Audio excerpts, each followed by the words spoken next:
Hello, c'est HR, votre chroniqueur. Alors aujourd'hui, nous continuons ensemble à découvrir les différents opus de la saga Universal Soldier. Plus précisément, aujourd'hui, je vais vous parler de Universal Soldier Regeneration. Troisième opus de la saga où l'acteur Jean-Claude Van Damme interprète Luke Devro. Mais en réalité, c'est le cinquième opus de cette saga SF. Avant d'aller plus loin, n'oubliez pas, si vous n'êtes pas abonné, pensez à le faire, pensez à la petite cloche pour les notifs, et surtout pensez à me mettre en commentaire tout simplement le titre de votre opus préféré de cette saga. Let's go!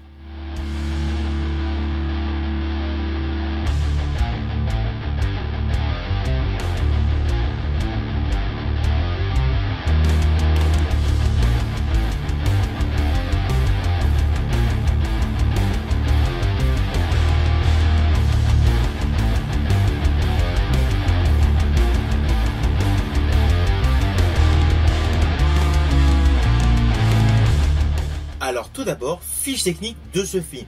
Il est réalisé par John Hyams, le fils du réalisateur Peter Hyams, qui a d'ailleurs fait tourner Jean-Claude Van Damme dans Time Cop et Mort Subite. Mais bon, là il s'agit de John Hyams, qui a réalisé donc ce film avec Jean-Claude Van Damme, Dolph Lundgren et Andrei Arlovski. Alors on va pas se mentir, l'interprète que l'on voit le plus dans ce film est Andrei Arlovski, mais j'y reviendrai plus tard. Ce film est rattaché à la SF et dure un peu plus d'1 heure et demie. Voilà, c'était pour le côté technique. Maintenant, place à l'histoire.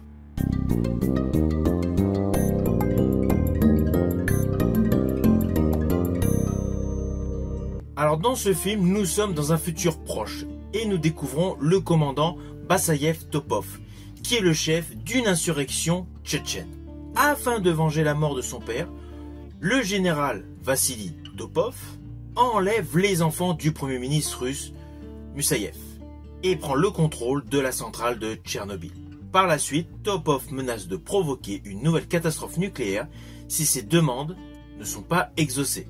Dans le même temps, nous retrouvons l'acteur Jean-Claude Van Damme avec son personnage Luke Devro qui a des problèmes psychologiques et il est suivi par une thérapeute. Alors ne vous inquiétez pas, je n'irai pas plus loin sur les lignes scénaristiques. Si vous ne connaissez pas ce film, comme d'habitude, je préfère que vous découvriez par vous-même. Mais vous vous doutez, Jean-Claude Van Damme va forcément reprendre du service. Mais je ne vous dis pas sous quelles conditions. Alors cet opus est radicalement antagoniste à l'ensemble de la saga. Cela n'empêche pas que, selon moi, il est meilleur que Universal Soldier 2, Frères d'Armes, Universal Soldier 3, L'Ultime Vengeance, et Universal Soldier, Le Combat Absolu, alias The Return. Cet opus est extrêmement dark, extrêmement violent, extrêmement brutal. On est vraiment dans l'esprit de soldats uniquement conçus pour faire des massacres. Et d'ailleurs, dès la scène d'ouverture de ce film, on est dans l'action. On assiste immédiatement à l'enlèvement des enfants. Cette séquence d'ouverture est extrêmement choc et permet une immersion totale dans le déroulé de l'histoire.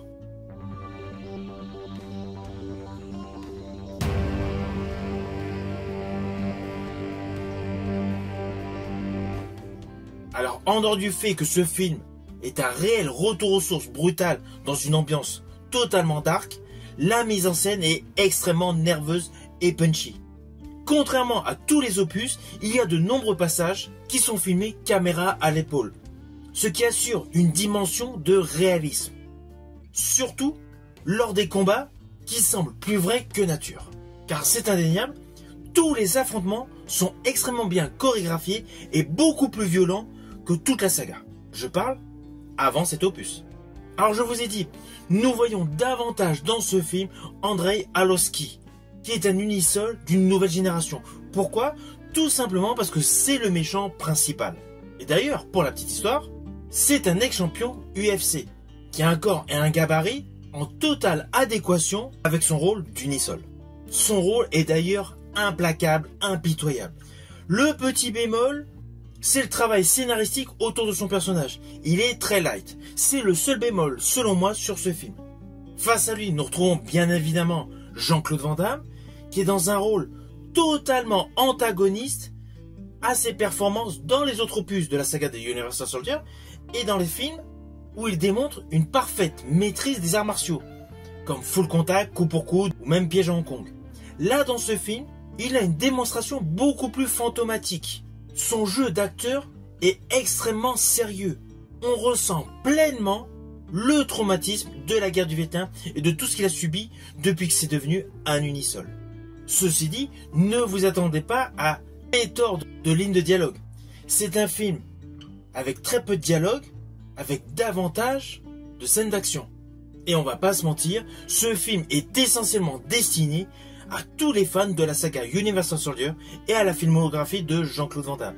Mais cela n'empêche pas que ce film est un des meilleurs opus de la saga.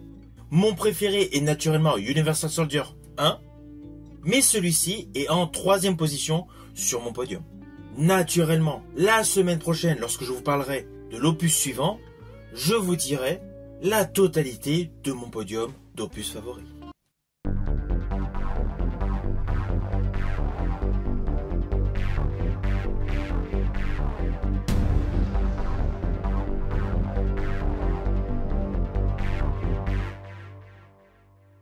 Alors concernant le tournage, je vous ai dit, il y a beaucoup de plans immersifs. Pourquoi? Parce qu'il y a eu l'utilisation de Steadicam haute technologie. De ce fait, tous les mouvements ont été capturés sur 360 degrés. À cela s'ajoute le décor extrêmement froid, extrêmement glacial, dans une usine désaffectée de Bulgarie. Car le film a été intégralement tourné en Bulgarie. Implicitement, toute l'ambiance industrielle désaffectée apporte un côté dark à l'ensemble de ce film qui se pose principalement sur de l'action.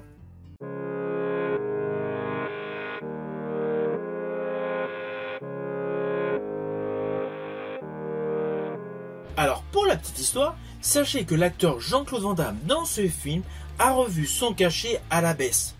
Tout simplement pour être sûr que le film puisse se faire, car il croyait pleinement en la vision de ce nouveau film de la saga Universal Soldier, qui est en fait une sorte de reboot porté par John Williams. C'était pour la petite histoire.